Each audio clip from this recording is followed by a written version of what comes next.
Welcome to the Comfortable in Chaos Podcast. Strangle your demons and let's go. Y'all need Jesus!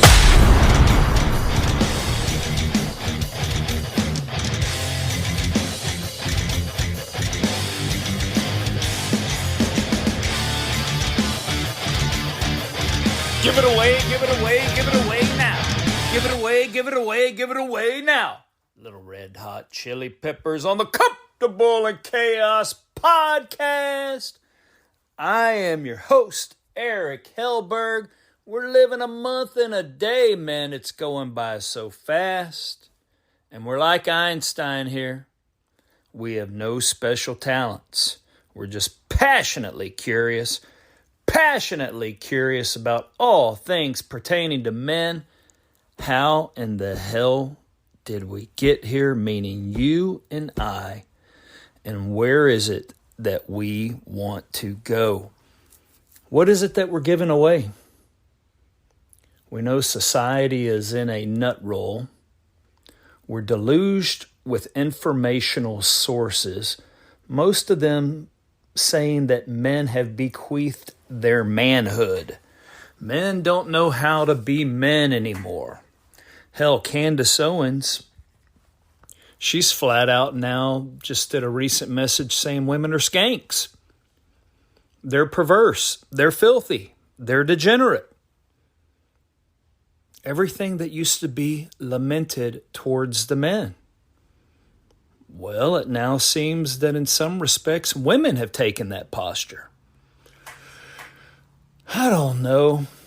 Let's go to Kamala Harris.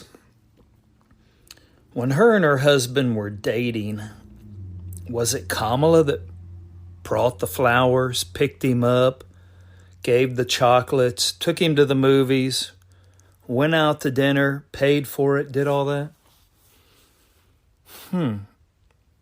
If in fact that is the case, she's more depraved than we already know that she is. That's a complete role reversal. There's something in that. And if you were content as a lady to have that done for you during your courtship and provided that once the man gets the prize, and I don't mean the prize sexually, although we are a sexually degenerate culture designed to be that way, and you know something is very far off course or removed if it is constantly being talked about. Sex is really very simple, but we hear about it non-stop in one way, shape, or form. And if sex were the catalyst to well-being, then everyone would simply be married, monogamous, and consistently having sex with that partner, that spouse, and everyone would be happy. But that's not the case, is it? So something has gone awry. Which begs the question, and that's why I sang, give it away now, from the Red Hot Chili Peppers. Have you given away your masculinity, men? Do you even think it's possible to give it away? Now, I'm not talking about in a command structure. We have a lot of military listeners here. I'm prior service. When you come under the authority of another man, you have made that agreement. You can even do it in the general workplace. And that is assumed. But he can't take your soul, right? If in that course of that relationship and or that structure, you find that that is ebbing more towards more of a domination from man to man, well, then you know that that man kind of borders on the sadistic. There's something wrong with that man. It's easy to tell. A man will naturally come under the authority of a man because, yes, he is supposed to in that chosen endeavor. And he will act accordingly based upon that relationship. But do you think that a man is ever to come under the authority of a woman? What in God's green earth could make you think that that would be the case?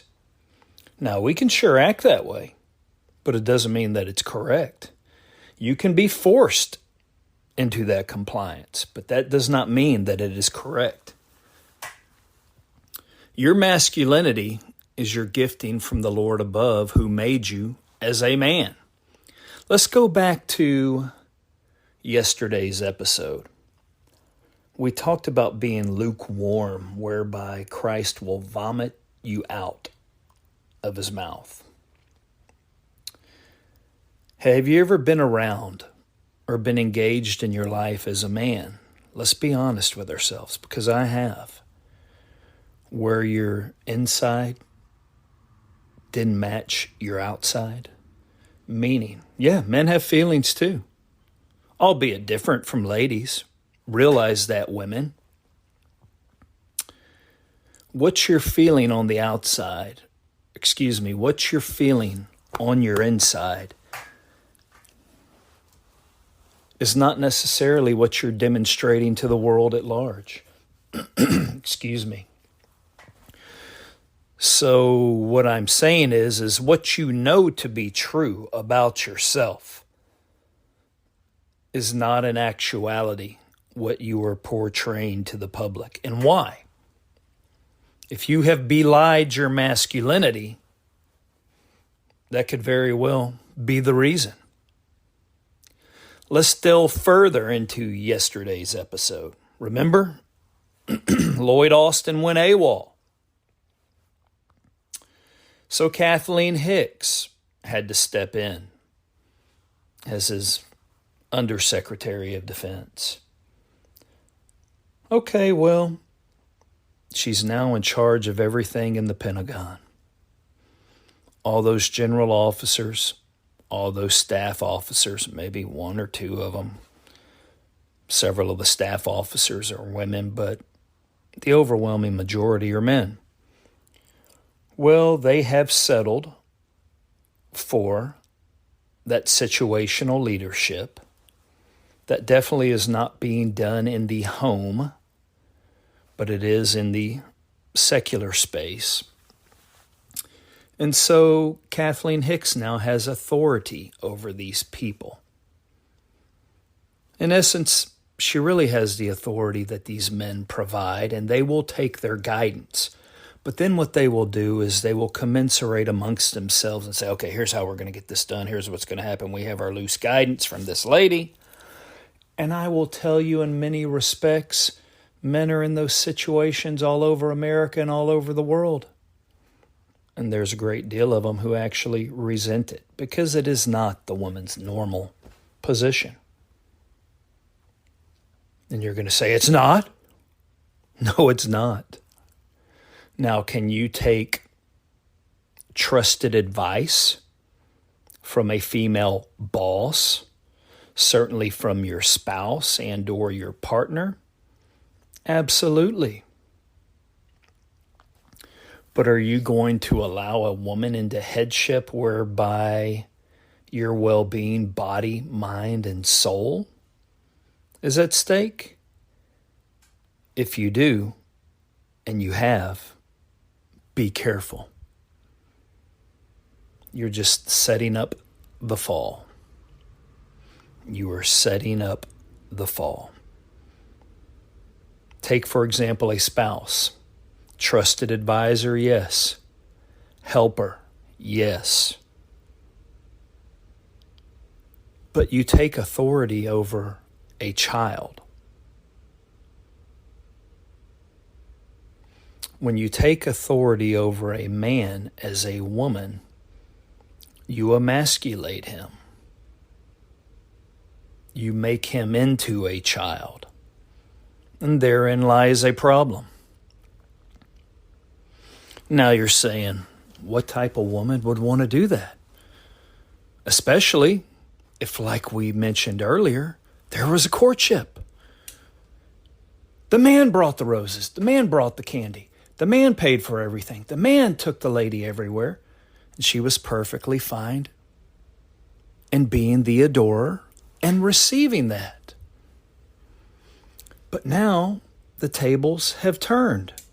And if the tables have turned, provided the man never let down his guard, meaning we're very task-oriented as men.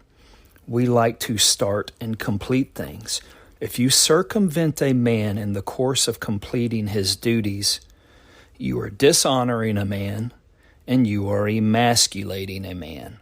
Let him complete what it is, obviously within reason. No man expects to build a skyscraper in 2 days or 2 months. Now, if it is going to require him to go work on it every single day for 4 months, that's what he expects to do. And he can come home content and like a pussycat once that is achieved. But you cannot break up that cycle of work for him. You will destroy him unknowingly. Why? Because a man has to have purpose. A man has to feel useful. And if you no longer need him, and you are no longer accepting of what it is that he provides, now obviously, does there need to be some effort? Sure. But isn't there a way to accept in gratefulness what is provided to you, as opposed to complete rejection of that effort? Over time, if you take that approach and reject what is being provided and or offered, the man has no reason, the man has no purpose, and he will quit. You have emasculated him. The better way to do it, ladies, is to be accepting and to receive. Acknowledge it, because that is what your man so desperately wants from you. And then in doing so, if you are discontent in some way, without vocalizing it, put that energy now into directing him into what you really want. And that will both allow and help him to get there. Remember, you're not leading the man. And how would you do that in the first place? You're not physically dominant, right? Therefore, you must become psychologically dominant. And what tactics and tools are you employing to be psychologically dominant over that man? It doesn't work. You are not going to change any man. But in your role as a helper and or a trusted advisor, therefore you are equal. He will listen because he doesn't fear you. You're not trying to take his place. He respects you. Thereby he is able to better love you, be tender with you, help to steer him, not push him. If a man does not want to be pushed by another man, what makes you think he wants to be pushed by a woman? It will never work. And if you are a man being pushed, stop it. Stop it right now.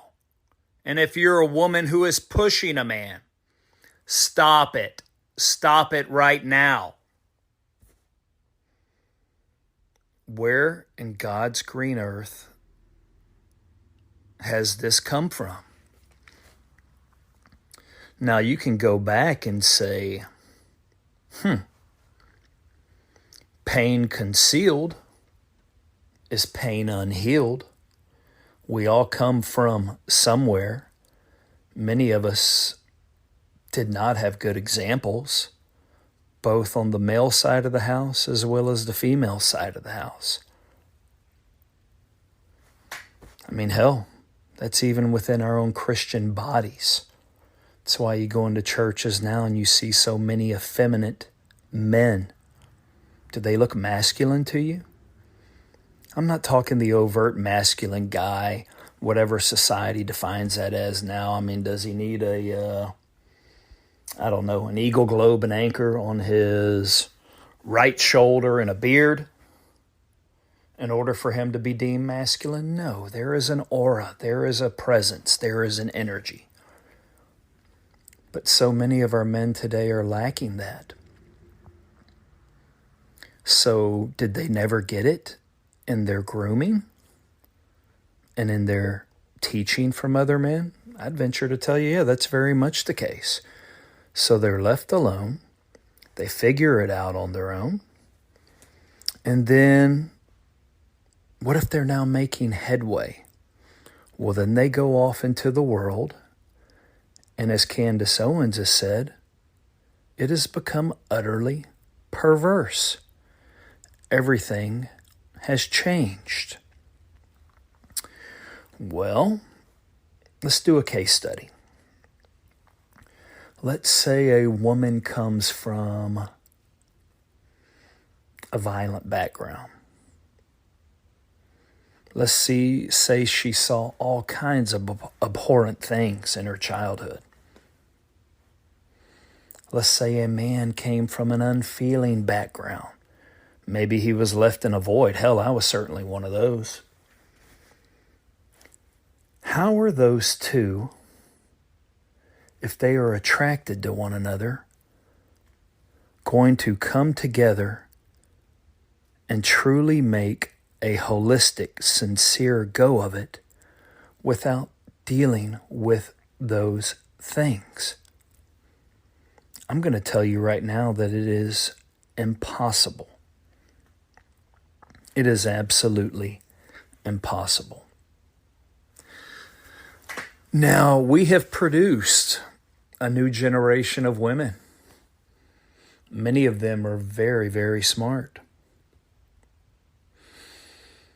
Many of them are truly in touch with their feelings. But are they really?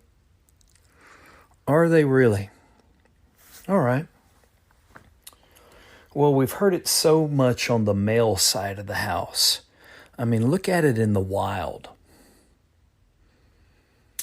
Who do the predators go after first?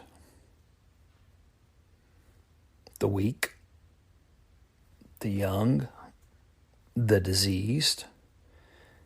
And then if they become so as predators, well, then really they don't care.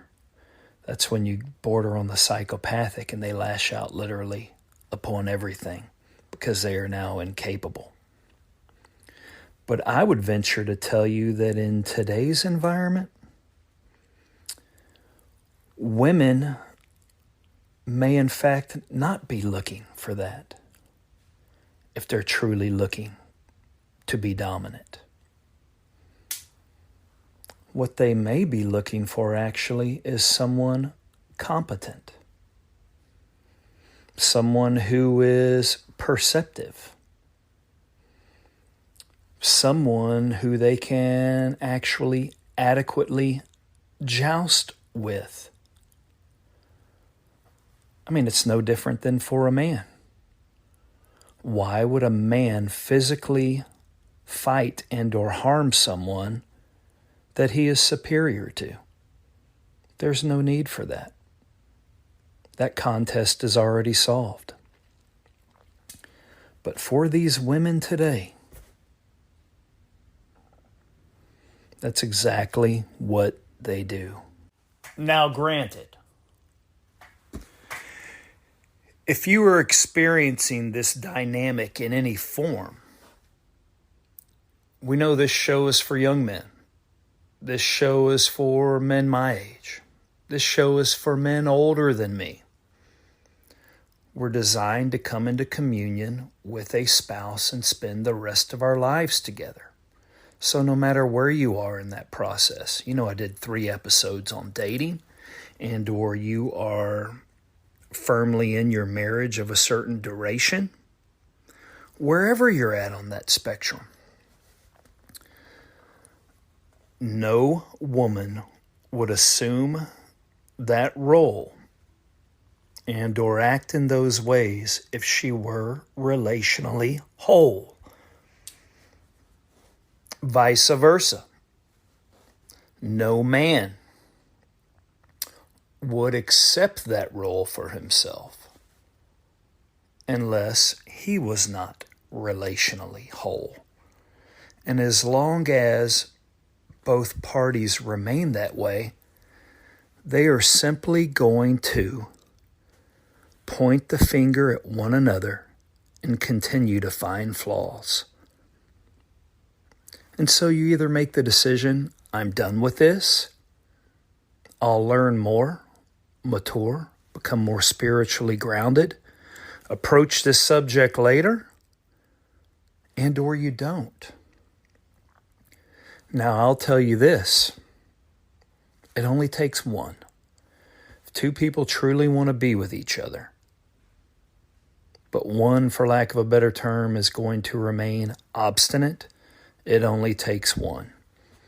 But it's not going to be done in these extremes by willpower and or discipline. That is God-given. People have those attributes and they can hone it through practice. But it will take one person to look in, say, what have I allowed to go astray? What have I not dealt with? And then look up, because as Dominique Herp says in Restoring Relationships, what man breaks, meaning man and woman, but we will say men, we're a show for men. Only God can put that back together and bring a unity and wholeness. And if there's one who doesn't want any part of it, well then, you have a better relationship with Christ. You now have your self-worth because he has given it to you and said you are esteemed. And you can adjust and move about from there. Let me quickly go through some of these things, whether it's in dating and or a long-term relationship, and or you've been contending with this for a long time. And this will definitely let you know if you have given away your masculinity.